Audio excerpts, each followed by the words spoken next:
Radhe Radhe everyone, আশা করি সকলেই খুব খুব ভালো আছেন এবং সুস্থ আছেন। এরা হাই করছে বাড়ির থেকে আপনাদের সঙ্গে ক্যামেরা খুলে শেয়ার করতে একেবারেই মাথার মধ্যে আসেনি, তাই গাড়িতে বসে এরা বলতেছিল দিদি তুমি ভিডিও করবে না।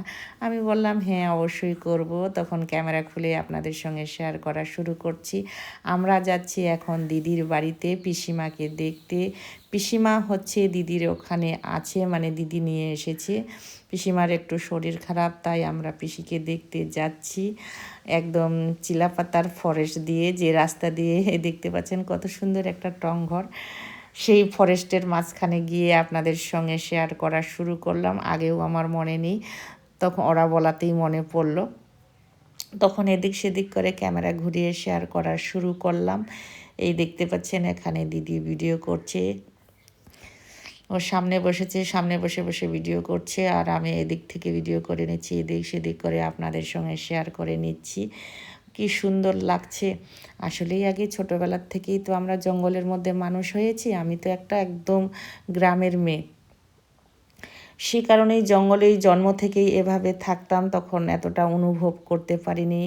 এখন দূরে থাকি, তাই এখন এই সব পরিবেশ এত অনুভব করি, যে এত সুন্দর জায়গায় থেকেও আমরা অনুভব করতে পারিনি।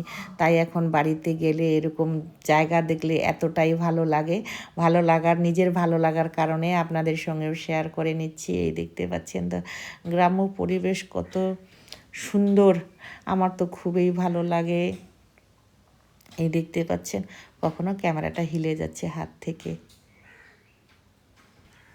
চারিদিকে শুধু আপনাদের সঙ্গে ক্যামেরাটা শেয়ার করে নিলাম। গাড়িটা যখন ক্যামেরা ঘোরাচ্ছিল তখনই ক্যামেরাটা হিলে যাচ্ছে। আর এই যে এই দেখতে পাচ্ছি কি ভালো লাগছে, ভাবলাম আপনাদের সঙ্গে শেয়ার করে নিই। আর ওখানে আমি কথাই বলিনি, ভয়েস ওভার করে আপনাদের সঙ্গে শেয়ার করে নিলাম। চা বাগান, গাছপালা, এত সুন্দর জায়গা থাকলে আর কি লাগে।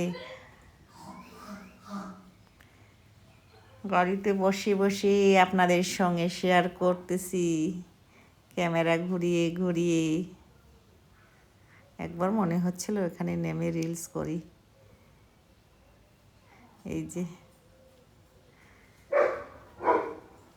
যে এতক্ষণে দিদির ঘরে পৌঁছে গেলাম। আসলেই আমি ক্যামেরার দিকে তাকিয়ে ক্যামেরাটা খুলে দিদির সঙ্গে গল্প করতেছিলাম। এখানেও আর আপনাদেরকে ভয়েস দিতে পারলাম না। ভয়েস শুধু কেন, ভয়েসটাও দিলাম না, আর হচ্ছে কোনো ফিল্টারও বসালাম না। যেভাবেই ক্যামেরা খুলে কথা বলেছি, শেয়ার করেছি, এভাবেই শেয়ার করে নিলাম। আর আগে আমি যে প্রথমে যে কাইন মাস্টারে করতাম সেখানে লোগোটা দেখা যেত না। বর্তমানে যে কাইন মাস্টারে করি সেখানে লোগোটা দেখা যায়। আর আমি ফেসবুকেও ভিডিও পাবলিক করি। আর শুনেছি ফেসবুকে নাকি লোগো দেখা গেলে সেটা মানে কপিরাইট আসে, সে কারণেই মানে আমি জানি না, কনফার্ম না, সে কারণেই এখন আমি কি করছি, আলাদা অ্যাপে এডিটিং করছি। সেখানে আমি ঠিকঠাক এখনও এডিটিং করতে পারি না, জাস্ট ভয়েস ওভার করতে পারি আর ভিডিওটা জোড়া লাগাতে পারি। এই কারণেই আর শিখে যাব, কোনোটাই মানে চেষ্টা থাকলে সব কিছু শেখা যায়।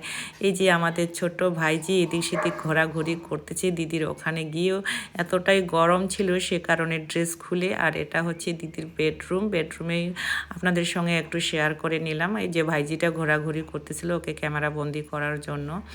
এই দেখতে পাচ্ছেন তো, মানে ওকে দেখতেছে, ভাইজিকে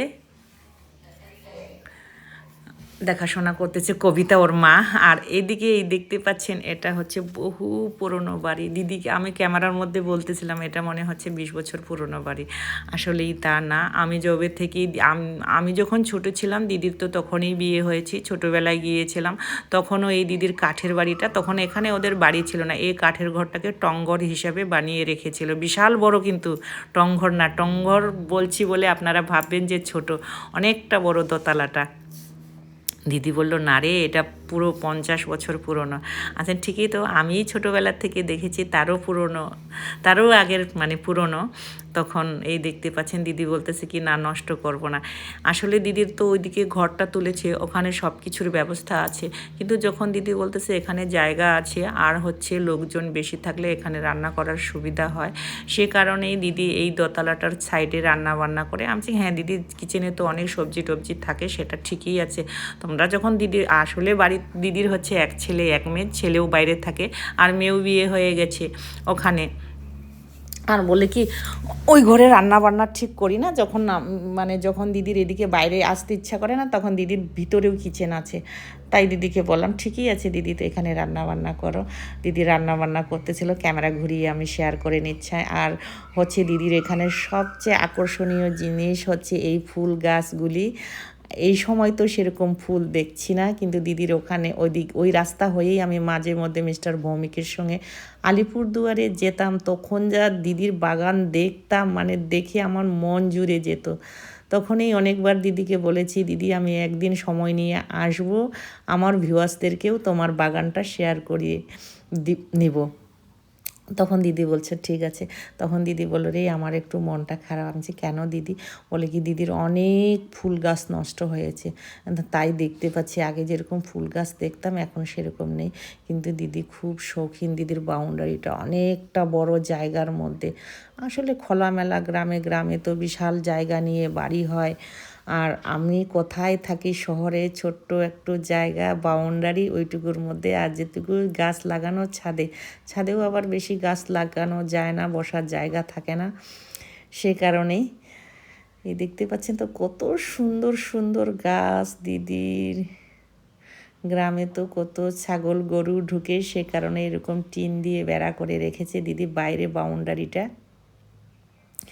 এই দেখতে পাচ্ছেন এত সুন্দর। এই জবাটা আমার নেই, দিদিকে বলছিলাম দিদি এই জবাটা আমার নেই। দিদি বলতেছিল চারা বুনছি নিয়ে যাবি। এই দেখতে পাচ্ছেন লেবু তোলা, চারিদিকে শেয়ার করে নিচ্ছি, এদিক সেদিক ক্যামেরা ঘুরিয়ে। এই যে চারপাশে এত সুন্দর। এই লেবুটা ছিললাম শেষ অবধি, লেবুটাই যে আসলে লেবুটা যেন কীরকম কালো কালো হয়ে গেছিলো, তাই আপনাদেরকে শেয়ার করার জন্য ছিঁড়ে নিলাম। একটা লেবু, সবগুলি মানে ঠিকঠাক ছিল। আর এই যে এখানে দেখতে পাচ্ছেন ন্যাচারাল কি সুন্দর দিদির মাটি। এখানে দিদি চারা বুনছে এত সুন্দর করে। এই যে চারিদিকে শুধু ক্যামেরা ঘুরিয়ে দিচ্ছি। গ্রামে মানে দিদির জায়গাটা এত সুন্দর। মেন হাইরোড থেকে বাড়ি, এটা হচ্ছে দিদির গ্যারেজ রুম। এদিকে এই বাড়ির ঘরটা করেছে, সাইডে দোতলাটা কাঠের ঘরটা। এই যে রাস্তা থেকে মেন হাইরোড থেকে দিদির বাড়িটা এন্ট্রি। এই যে এটা চারিদিকে, এদিক দিয়েই আমরা ঢুকেছি গাড়ি নিয়ে। এই দেখতে পাচ্ছেন ঢুকে রাইট সাইডে এত সুন্দর ফুল গাছ। রাইট লেফট তোতলে যাওয়া অভ্যাস আমার কথা বলতে বলতে। এই দেখতে পাচ্ছেন তো, এদিক দিয়ে আমরা এন্ট্রি হয়েছি।